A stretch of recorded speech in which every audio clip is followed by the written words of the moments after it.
Hey guys, I'm Cyborg Sheep, and welcome to the Weekend Post. In this video, we are going to be doing a teardown of this RC loader, and we're going to be taking a closer look at its control system.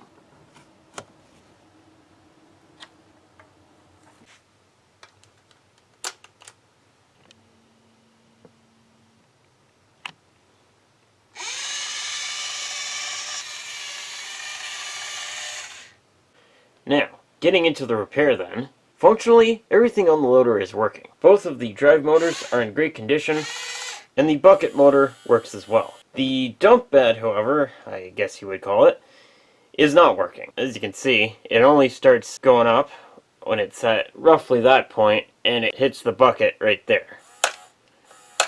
And it doesn't go any further. And that doesn't tip enough for any load that's within the dump bed to be dropped out. So today, I want to fix that.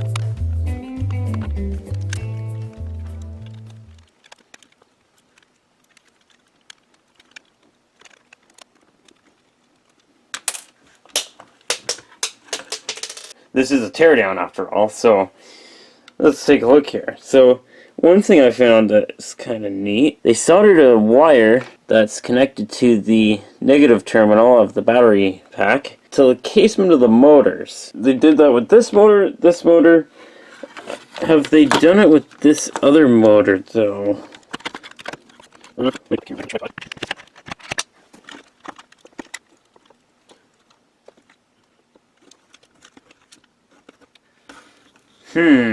Not that I can see. But that's odd though. I wonder why they would do that. I mean, eddy currents would be basically minuscule. That wouldn't be the case. Maybe they're trying to prevent interference from the radio, but then why wouldn't they have done that one? Maybe it's small enough that it doesn't cause that much of a problem. Or, of course, this motor is a lot closer to the antenna. And actually, speaking of the antenna, this is it right here.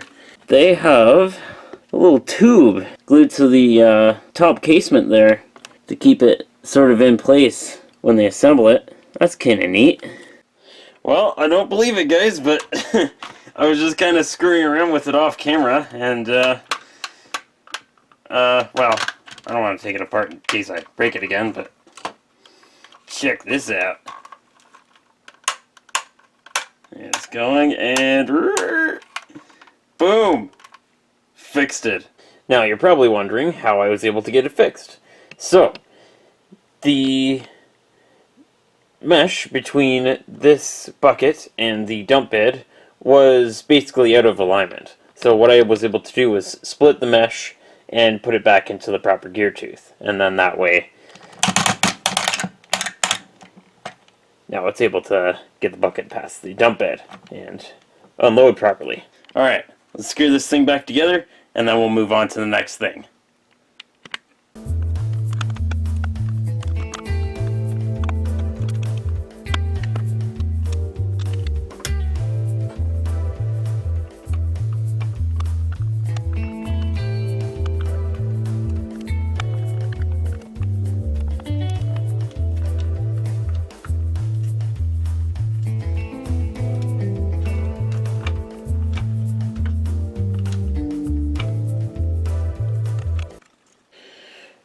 One other kind of interesting feature that I found when as I'm putting this back together, you can see on the bottom here, they got little nubs there on the bottom clamshell just for locating the board as it goes down onto the rest of the casement. Makes it a little bit easier to assemble. And again, another case of, make them like they used to.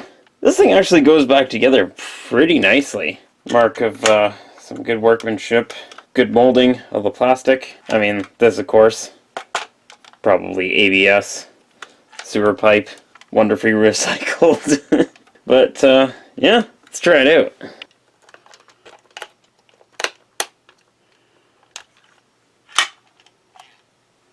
Everything is working. In the bucket. Haha! Nice!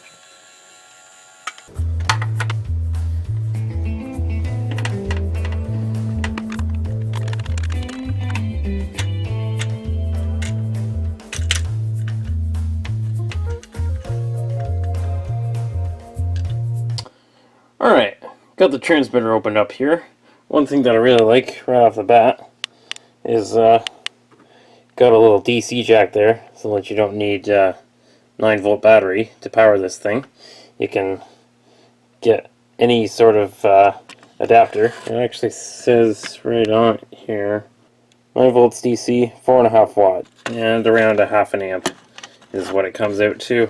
Although, one thing you do have to watch out for, this is not the standard 2.1mm DC jack. The center pin in there is actually a little bit thicker. So we got a 9-volt 1 amp power supply here, and it doesn't fit. Not going in there, no way, no how. So, I've been using this Insignia adapter, which has the right plug end on it. Just goes in there. Just perfect.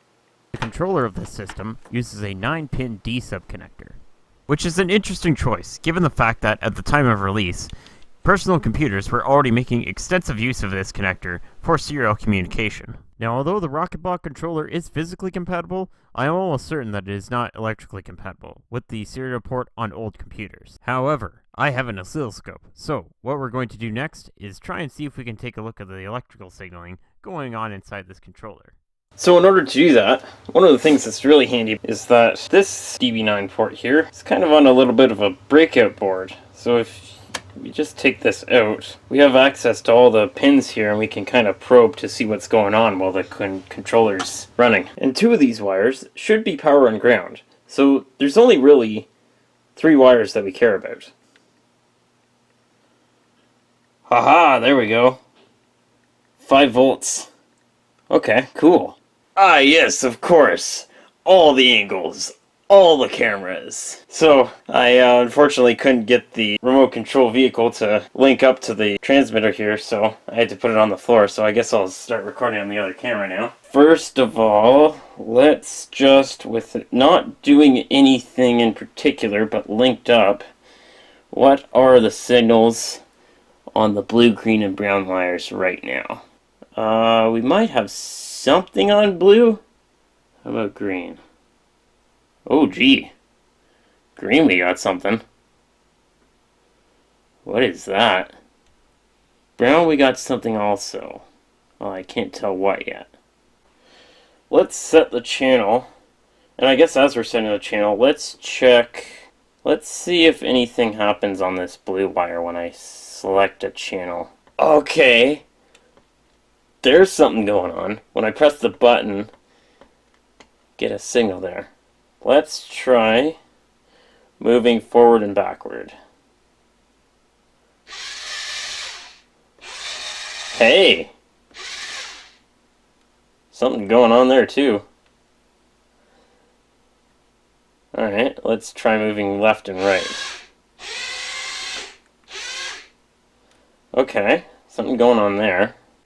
Okay, now let's test the green wire. So then maybe this is like some sort of clock, although why it's varying its frequency so drastically, I'm not sure why it would be doing that. And for a clock signal, that would be actually kind of pretty bad, because with this thing not having a completely crummy clock, it wouldn't really work properly, because generally you expect the clock to be a consistent frequency as much as possible. So, and then let's look at the brown wire. Not certain, but very interesting. Well, talk about one confusing little computer plug here, huh? Like, not sure what I was expecting, but, you know, just wire up all the buttons to all the pins on this thing, right? Anyways, I digress. Between videos with this thing, I'll have to do some tinkering and see what I can come up with. And perhaps we'll revisit this at some point. There are lots of other vehicles in addition to this RC loader. One vehicle in particular that I'm super interested in how it works is the RC monorail. So maybe we'll get one of those in here and take that to bits. But anyways, guys, I think I'm gonna leave the video with that. So hit that like button if you liked it, or hit the dislike button. Subscribe if you're new, and I'll see you dudes in the next video.